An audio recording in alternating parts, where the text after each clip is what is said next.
Andersen's Fairy Tales by Hans Christian Andersen. The Happy Family. Really, the largest green leaf in this country is a dock leaf. If one holds it before one, it is like a whole apron, and if one holds it over one's head in rainy weather, it is almost as good as an umbrella, for it is so immensely large. The burdock never grows alone, but where there grows one there always grows several. It is a great delight, and all this delightfulness is snails' food. The great white snails, which persons of quality in former times made fricassees of, ate, and said, how delicious! For they thought it tasted so delicate, lived on dock leaves, and therefore burdock seeds were sown. Now there was an old manor house, where they no longer ate snails. They were quite extinct, but the burdocks were not extinct. They grew and grew all over the walls and all the beds. They could not get mastery over them. It was the whole forest of burdocks. Here and there stood an apple and a plum tree, or else no one would ever have thought it was a garden. All was burdocks, and there lived the last two venerable old snails.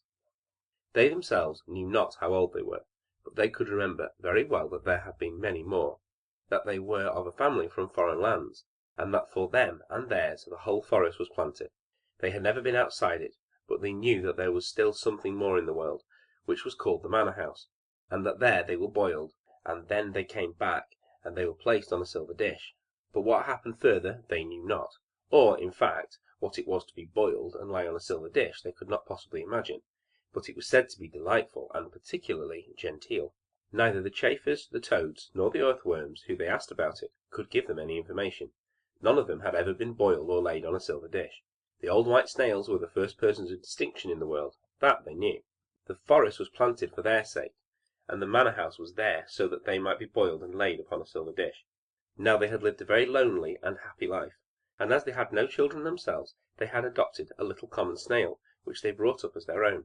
But the little one would not grow, for he was of a common family, but the old ones, especially Dame Mother Snail, thought they could observe how he increased in size, and she begged father, if he could not see it, that he would at least feel the little snail's shell, and then he felt it, and he found the good dame was right. One day there was a heavy storm of rain. Hear how it beats down like a drum upon the dock leaves, said Father Snail. There are also raindrops, said Mother Snail, and now the rain pours right down the stalk. You will see that it will be wet here. I am very happy to think that we have our good house, and the little one has his also. There is more done for us than for all the creatures, sure enough. But can you not see that we are folks of quality in the world? We are provided with a house from our birth, and the burdock forest is planted for our sakes. I should like to know how far it extends, and what there is outside. There is nothing at all, said Father Snail. No place can be better than ours, and I have nothing to wish for. Yes, said the dame, I would willingly go to the manor house and be boiled and laid on a silver dish. All our forefathers have been treated so. There is something extraordinary in it, you may be sure. The manor house has most likely fallen into ruin, said Father Snail, or the burdocks have grown up over it so that they cannot come out. They need not, however, be in any haste about that, but you are always in a tremendous hurry, and the little one is beginning to be the same. Has he not been creeping up the stalk these 3 days? He gives me a headache when I look up at him. You must not scold him, said Mother Snail. He creeps so carefully, he will afford us much pleasure, and we have nothing but him to live for. But have you not thought of it? Where shall we get a wife for him? Do you not think that there are some of our species at a great distance in the interior of the burdock forest? Black snails, I dare say, there are enough of, said the old one. Black snails without a house, but they are so common and so conceited. But we might give the ants a commission to look for us. I know one, sure enough, the most charming one, said one of the ants. But I am afraid we shall hardly succeed, for she is a queen. That is nothing, said the old folks. Has she a house? She has a palace, said the ants. The finest ant's palace with 700 passengers. I thank you, said Mother Snail. Our son shall not go into an ant hill. If you know nothing better than that, we shall give the commission to the white gnats.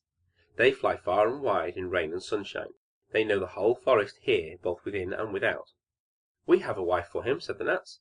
At 100 human paces from here there sits a little snail in her house on a gooseberry bush.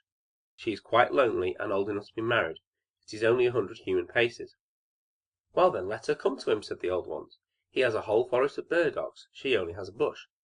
And so they went and fetched little Miss Snail. It was a whole week before she arrived, but therein was just the very best of it, for one could thus see that she was of the same species, and then the marriage was celebrated.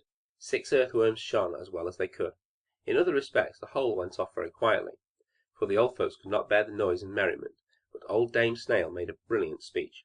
Father Snail could not speak, he was too much affected, and so they gave them as a dowry and inheritance the whole forest of burdocks, and said, what they had always said, that it was the best in the world, and if they lived honestly and decently, and increased and multiplied, they and their children would once in the course of time come to the manor house, be boiled black, and laid on silver dishes. After this speech was made, the old ones crept into their shells, and never more came out. They slept, the young couple governed the forest, and had numerous progeny, but they were never boiled, and never came on to the silver dishes. So from this they concluded that the manor house had fallen into ruins, and that all the men in the world were extinct. And as no one contradicted them, so, of course, it was so. And the rain beat down on the burdock leaves to make drum music for their sake, and the sun shone in order to give the burdock forest a colour for their sakes. And they were very happy, and the whole family was happy, for they indeed were so. End of The Happy Family. Recording by Paul Michael 1084.